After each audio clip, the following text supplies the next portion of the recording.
Okey, Assalamualaikum warahmatullahi wabarakatuh. Berjumpa lagi sekali kita pada malam ini untuk kisah 9 suku malam ya. Yang mana memang ke udara setiap malam pada jam 9 suku. Alhamdulillah saya dapat bersama lagi dengan rakan-rakan rakan-rakan seperjuangan dan umat Islam di luar sana. Alhamdulillah dapat berjumpa kita bersama lagi pada malam ini. Setiap malam saya bila siaran ini ke udara, kita akan bercerita mengenai isu-isu pusaka ya, ataupun isu-isu perancangan. Jadi pada malam ini saya nak berkongsi satu cerita yang ini agak menyentuh hati saya. Sebab selalunya kita bila meninggal, kita nak orang yang tersayang mendoakan kita, diingat baik-baik saja apa yang berlaku, ya, benda yang baik-baik saja. Tapi yang ini berlainan sedikit ya. Saya telah dikunjungi oleh seorang balu ya. Sebenarnya ada seorang sahabat dia lah yang introducekan saya kepada dia. So dia datang jumpa saya, buat appointment datang jumpa saya, seorang balu muda. Ya, balu muda dalam umur 30 lah, tak lebih daripada 35 ya, maknanya pasangan muda lah. Jadi maknanya suaminya meninggal muda. Okey. Apabila dia datang jumpa saya pun macam biasalah, saya akan tanya pasal list harta, semua apa yang dia ada tinggal. Kemudian dia kata dengan saya apa tahu? Saya bukan nak cerita pasal harta sekarang ni. Saya nak cerita pasal hutang yang ditinggalkan oleh arwah yang telah menyusahkan saya. Dengar tu. Dia betul-betul rasa macam kecewa sangat-sangat. Dia sangat-sangat kecewa. Dia kata suami dia meninggal menyusahkan dia.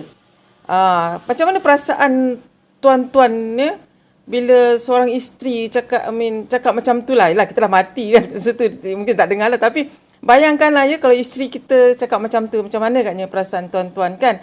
Dan bagi isteri pula, macam mana perasaan masa tu nak menanggung ya. Perasaan kecewa, perasaan dah tentu arah tertekan dengan anak ya. Jadi ceritanya macam ni. Mula-mula tu dia cerita dengan saya, okey, bila arwah ni meninggal ada penyakit lah ya. Dia meninggal muda.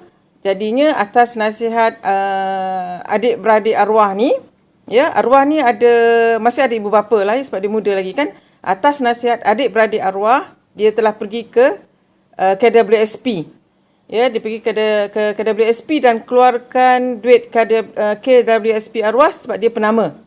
So sebab pasangan muda, jadi suami pun baru kerja, jadi KWSP-nya tak banyak lah.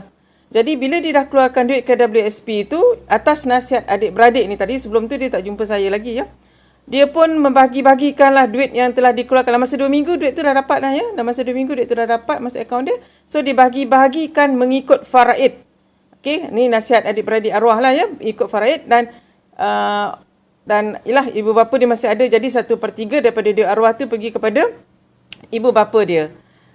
Biasalah ya, orang bila dapat cash ni, dia settlekan cash dahulu. Dia tak tengok urus pusaka dengan benda-benda lain. Hutang dia tak tengok, urus pusaka, kalau kata ada rumah ke semua tu dia tak tengok dulu. Dia tengok cash yang ada dahulu. Kononnya cash tu diperlukan untuk menyambung hidup. Memang betul untuk menyambung hidup. Tetapi jangan lupa, arwah ni mungkin ada hutang. Jadi hutang tu nak kena diselesaikan dahulu. Jadinya selepas dia bagi-bagikan, jadi untuk dia sebagai isteri adalah dapat 1/8. Memang dia ada pegang untuk anak dia ya. Untuk anak dia ada peganglah duit tu. Okey, kemudiannya datanglah beberapa hamba Allah ni kata suami dia dah berhutang dengan dia. Memang betul lah, adalah surat perjanjian mengatakan suaminya ada berhutang. Jadi dia tak nak kena bayarlah sikit-sikit hutang tu. Bayar hutang. Dan dengan hutang personal loan dia lagi semua masuklah masa tu. So duit tu dah tinggal sikit. Almost dah tak ada lah, dia cakap. Almost dah tak ada, dah habis dah saya bayar hutang-hutang suami. Tiba-tiba part yang dia paling kecewa sangat masa tu, hutang kredit kad pula sampai. hutang kredit kad pula sampai. Banyak pula tu, dalam 20,000. Dia pun tak faham macam mana suami dia boleh belanja sehingga 20,000 hutang kredit kad. Ya. So bila slip tu sampai, hutang kredit kadnya slip tu sampai, dia memang betul-betul kata, ya Allah, dia kata mati menyusahkan orang lah, macam-macam lah. So dia tunjuk lah dengan saya juga hutang kredit kad suami dia tu. Dia kata memang mati menyusahkan saya lah, dia kata. Macam-macam lah dia sumpah serang, sampai saya rasa macam, aduh, saya kata apa, tak apalah, saya kasih dia curahkan perasaan dia dulu. Kita tak berada di tempat dia. Jadi saya dengar je lah dengan, kata apa, dengan sabarnya lah. Tapi ialah sebab dia yang melalui benda ni, ya. Jadi saya pun lepas dia mencurah perasaan dia, saya pun cuba tenangkan dia lah. Tenangkan dia, saya kata yalah kita kena ikhtiar jugalah, macam mana pun kita cuba cari jalan lah. Mungkin boleh minta tolongan adik-beradik arwah ke, kan. Dia kata tak ada maknanya, dia kata memang diorang takkan tolong saya. Dia kata tak apa, saya kata cuba biar saya yang hubungi adik-beradik arwah ni atau ibu bapa arwah lah. Ya, ibu bapa arwah, kita boleh minta tolong. Saya kata dengan dia. Kemudian memanglah saya lah sendiri ambil cabaran ni untuk menghubungi waris-waris arwah yang lain, ya. Sebab ini bukan nak cerita pusaka sekarang ni, ini nak cerita hutang. Ya, sekarang ni kita nak cerita hutang. So saya pun ambil cabaran ni untuk menghubungi waris-waris arwah yang lain lah.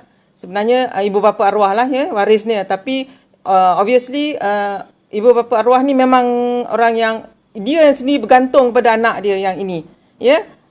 Anak dia ni, yang lain tu semua anak perempuan, jadi dia tak bergantung sangatlah. Jadi dia memang bergantung kepada anak dia yang ini, yang meninggal ni. Jadi macam mana nak minta tolong dengan dia? Memanglah tak boleh, kan, sebab dia sendiri pun tak ada duit. Jadinya sebenarnya saya refer kepada adik-beradik arwah yang lain lah, adik-beradik yang perempuan, dan mereka bukanlah orang yang senang. Ya, mereka bukanlah orang yang senang yang kita nak boleh minta bantuan lah.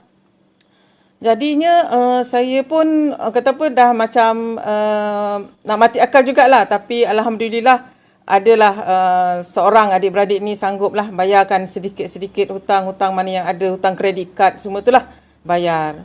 Okey, nak jadikan lagi satu cerita. Sebelum arwah ni meninggal dunia, dia sempat membeli sebuah rumah. Ya, sebuah rumah. Jadi ingat, ya, saya cakap tadi dia meninggal sebab sakit. Dia meninggal sebab sakit. Dan isteri ni tahulah yang dia beli rumah ni. Memanglah isteri patut tahu, kan.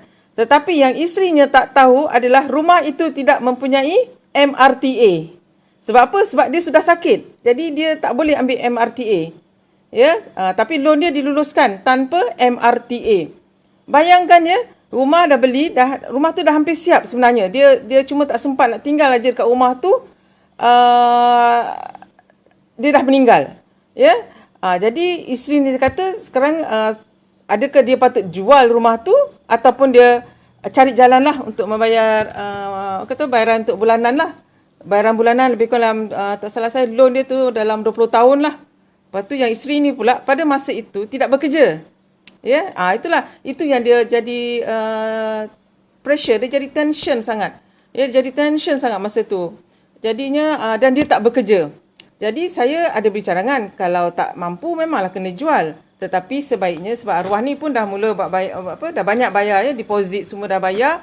Kalau rasa nak duduk rumah ni, kita kena cari jalan lah untuk bayar rumah ni, kan. Jadinya memanglah setiap perkara yang berlaku itu mesti ada sebabnya, mesti ada kebaikannya. Dan dalam pada itu ada tanah, ya, sebidang tanah yang dia beli tanpa pengetahuan isteri. Itulah benda ni, orang kata apa, dia tak buat perancangan apa-apa, tak ada listkan harta dia, semua tak ada. Dia tak beritahu isteri dia.